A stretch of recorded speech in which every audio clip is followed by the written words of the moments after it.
তিনি বলেছেন ঈদে মিলাদুন নবী সকল ঈদের। আল্লামা আব্দুল হক মুহাদ্দিস দেহলভী রহমতুল্লাহি আলাইহি ভারত মহাদেশের হাদিসের দরজা ছাড়া ঘরে ঢোকা যাবে? মুহাদ্দিস দেহলভী বলেছেন যে মা জালা আহলুল ইসলাম ইয়াহতাফিলুনা বিকিরাআতিন মাউলুদিন নবী সাল্লাল্লাহু আলাইহি ওয়াসাল্লাম। আবহমান কাল থেকে ইসলামে দয়াল নবীজির বেলাদত বা ঈদে মিলাদুন নবীর উৎসব চলে এসেছে। তিনিও বলেছেন এইটা সকল ঈদের সেরা ঈদ, সকল ঈদের। এবার বলুন আমরা কি ফরজ ঈদ বলি? এই দিনকে ফরজ ঈদ বলি? ইয়াউমে জুম্মা কি ফরজ ঈদ ছিল? ইয়াউমে আরফা কি ফরজ ঈদ ছিল? দয়াল নবীজির আগমনকে কি আমরা ফরজ ঈদ বলি? না, অর্থগত ঈদ বলি। অর্থগত। তোমাদের মাওলানা মামুনুল হক জেল থেকে ছাড়া পাইছেন, একজন আরেকজন রে আপনার মিষ্টি খাওয়াইয়া বলতেছ ঈদ ঈদ ঈদ।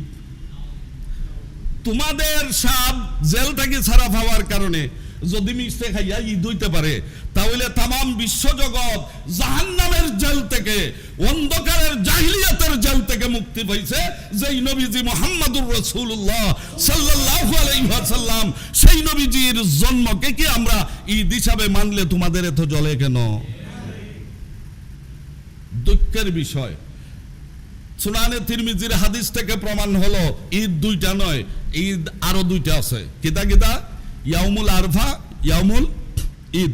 আব্দুল হক মুহাদ্দিস দেহলভী বলতেছেন লাইলাতুল মাউলুদিন নবী সকল ঈদের সেরা ঈদ। এটা কি আমি বলছি না তোমাদের হাদিসের দরজা? আব্দুল হক মুহাদ্দিস দেহলভী বলছেন। হযরত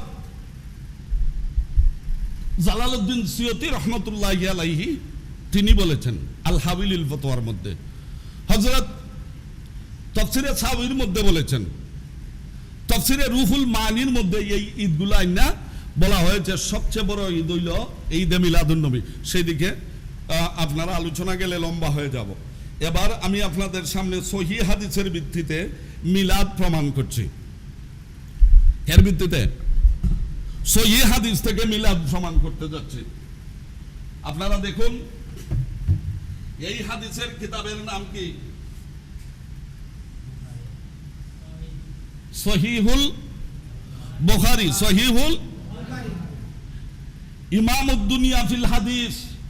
হাদিস শাস্ত্রে যিনি দুনিয়ার ইমাম ছিলেন, সকল মুহাদ্দিসগণের ইমাম ছিলেন, যিনি হাদিস নিয়ে কোনো কথাবার্তা বলতেন না নিজের থেকে, বরং দুই রাকাত নামাজ পড়া রওজা মুবারকের দিকে খেয়াল কইরা রাসূলের সাথে যোগাযোগ লাগাইয়া দিতেন।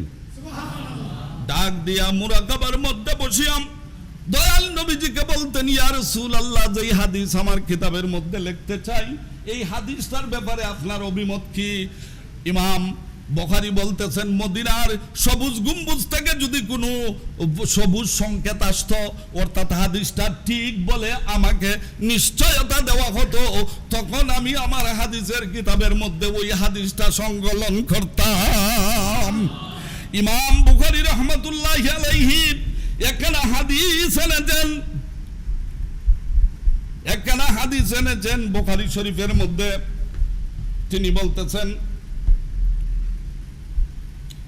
কালা উরওয়া, আল্লাহর নবীর সাহাবী হযরত উরওয়া রাদিয়াল্লাহু তাআলা আনহু বলতেছেন, ওয়া সুয়াইবিয়াতু মাওলাতু লি আবি লাহাব। সুয়াইবিয়া নামক একজন দাসী ছিল আবু লাহাবের। কার দাসী? আবু লাহাবের দাসী ছিল। কানা আবু লাহাব আতাকাহা, এই দাসীটারে আবু লাহাব মুক্তি দিয়েছিল। কেন মুক্তি দিয়েছিল? কেন হাদিসের পরে আসবে। আতাকাহা, সে মুক্তি দিয়েছিল ওই দাসীকে। ফাআরদাতিন নবী সাল্লাল্লাহু আলাইহি ওয়াসাল্লাম, মুক্তি দেওয়ার পরে ওই সুয়াইবিয়া দাসী বিশ্বের সর্বশ্রেষ্ঠ মহান মানবতার মূল, মানবতার খনি, মানবতার মুক্তমণি নূরে মুজাসসাম সাল্লাল্লাহু আলাইহি ওয়াসাল্লামকে দুধ পান করিয়েছিল এই দাসী সুয়াইবিয়া। কি পান করাইছিল? দুধ পান করাইছিল। তারপরে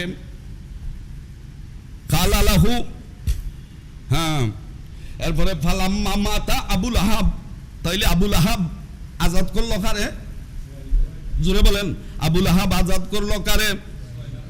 এই আবুল আহাব যখন মারা গেল, উরিয়াহু বাদু আহলিহি বিশাররি হিবাতিন, আবুল আহাব যখন ইন্তেকাল করলো, আবুল আহাবের পরিবারের কোনো মানুষকে আবুল আহাবকে স্বপ্নে দেখানো হইল। অন্যান্য হাদিসের কিতাবে আছে সেই মানুষটা যিনি স্বপ্নে দেখলেন আবুল আহাবরে, তিনি হলেন আব্বাস। তিনি হলেন কি? রাসূলের চাচা হযরত আব্বাস। উরিয়াহু বাদু আহলিহি, তার পরিবারের কেউ তাকে স্বপ্নে দেখলো। কে দেখলো? বিশাররি হিবাতিন, ভয়ঙ্কর অবস্থায় আবুল আহাবরে ভয়ঙ্কর অবস্থায় ইন্তেকালের পরে তিনি স্বপ্নে দেখলেন।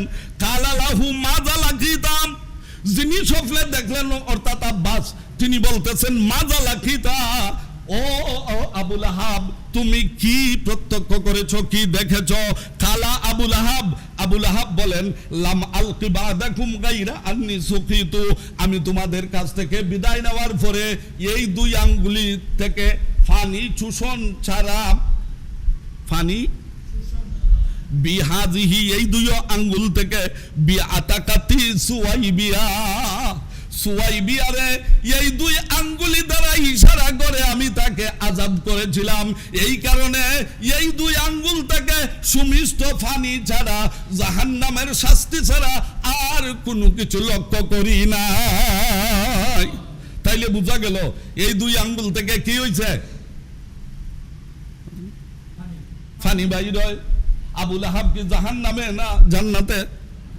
জাহান্নামে তাইকা দুই আঙ্গুলের পানি ফান কইরা সে জাহান্নামে তাইকেও শান্তি পাইতেছে। মুহাদ্দিসিনে কেরাম একেবারে সুস্পষ্টভাবে বর্ণনা করেছেন। ফাতুল বারী শরহে বুখারীর মধ্যে বলেছেন, আল্লাহর নবী সাল্লাল্লাহু আলাইহি ওয়াসাল্লাম যখন জন্মগ্রহণ করেছেন, নূরে মুজাসসাম যখন দুনিয়াতে এসেছেন, আল্লাহর নবীকে দেখিয়া দাসী সুয়াইবিয়া দৌড়িয়া আবুল আহাবের কাছে গেছে। আবুল আহাব কাবা শরীফ জিয়ারত করতেছিল। কি করতেছিল? কাবা শরীফের চক্কর দিতেছিল।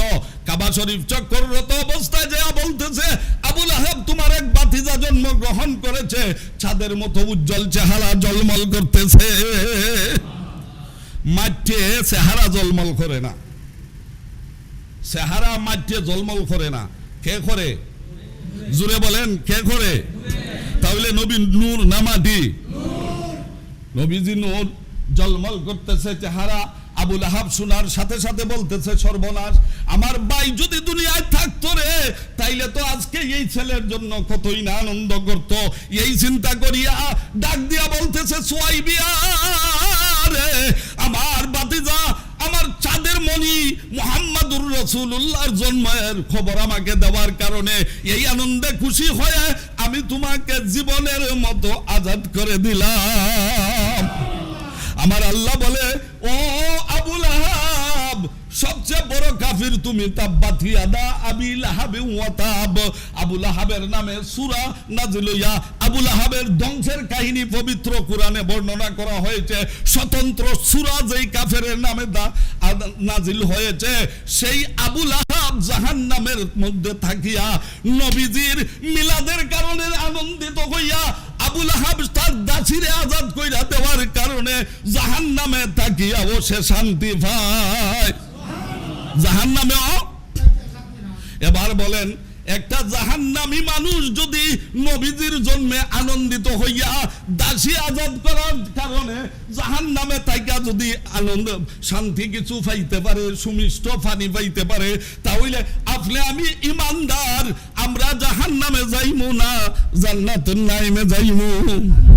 এই জন্যই আল্লামা মাওয়াহিবের রাইটার আল্লামা কাস্তালানী রহমতুল্লাহি আলাইহি বলতেছেন, কসম খুদার, ইমাম জাজুরি বলেছেন, হাফিজুল হাদিস ইমাম জাজুরি বলেছেন, কাফের হইয়া আবুল আহাবের মতো কাফের হইয়া যাহার শানে আবুল আহাবের শানে সূরা তাব্বাত ইয়াদা নাযিল হইছে।